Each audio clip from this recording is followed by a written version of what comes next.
I'm on the shortest weird lunch break ever, so just eating some food.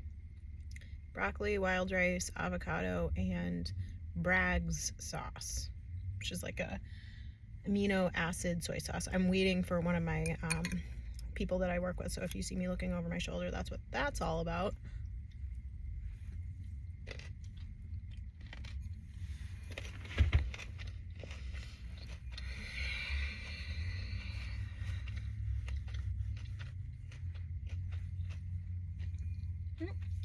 And here they come.